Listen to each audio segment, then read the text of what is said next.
یہ ہے پنکی، پاکستان کی موسٹ وانٹیڈ ڈرگ ڈیلر۔ اب تک آپ نے ان کی سوشل میڈیا پر ویڈیوز یا پھر آڈیو لیکس دیکھ لی ہوں گی۔ 15 سال سے میں نے تم لوگوں کی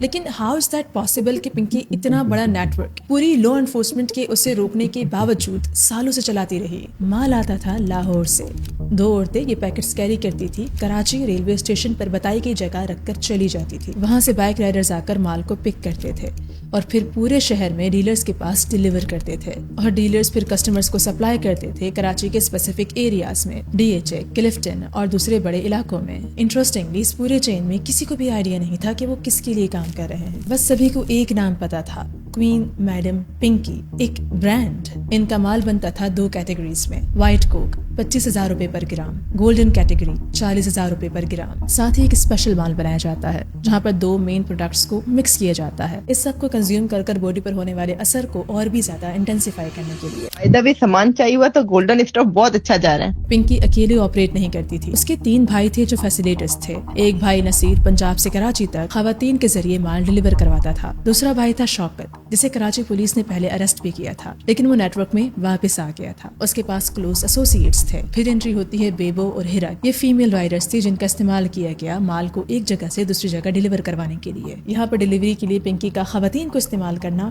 کافی کیلکولیٹڈ تھا، کیونکہ پاکستان میں ایک مرد کے مقابلے میں ایک عورت کے کافی کم چانسز ہوتے ہیں کہ اسے ٹریفک پولیس روکے گی یا پھر کوئی بھی پولیس اس کی چیکنگ کرے گی۔ ان کا نیٹ ورک صرف کراچی میں نہیں تھا، لاہور، اسلام آباد، مری، ملتان، کشمیر اور گلگت بلتستان تک تھا۔ اتنی شاپس ہیں آپ لوگ دیواروں میں ٹکرے مارو گے۔ یہاں تک کہ اپنے کاروبار کے لیے گلگت میں ایک ہوٹل بنایا گیا ہے، میننگ اسٹریٹ منی لانڈرنگ، کیونکہ لیجیٹیمیٹ بزنس بنائے جاتے ہیں انلیگل لوگوں کو کور کرنے کے لیے۔ انویسٹیگیشن کے حساب سے یہ پورا نیٹ ورک الیجیٹلی کروڑوں روپے آپریٹ کرتا ہے، اور سب سے بڑی پرابلم اس پورے نیٹ ورک کو لے کر یہ ہے کہ اس مال کی ڈیلیوری طلباء تک ہوتی ہے، اسٹوڈنٹس، یونیورسٹی کے، کالج کے، اسکول کے۔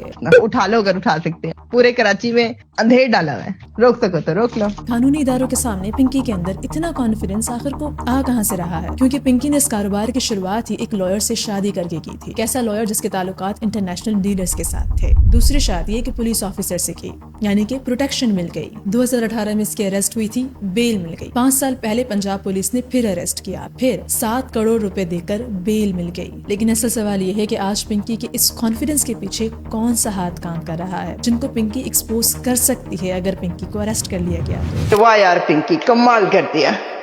جس دن دماغ سے سوچنا شروع کرو گے نا اس دن پنکی کی طرح ایک برانڈ بن جاؤ گے۔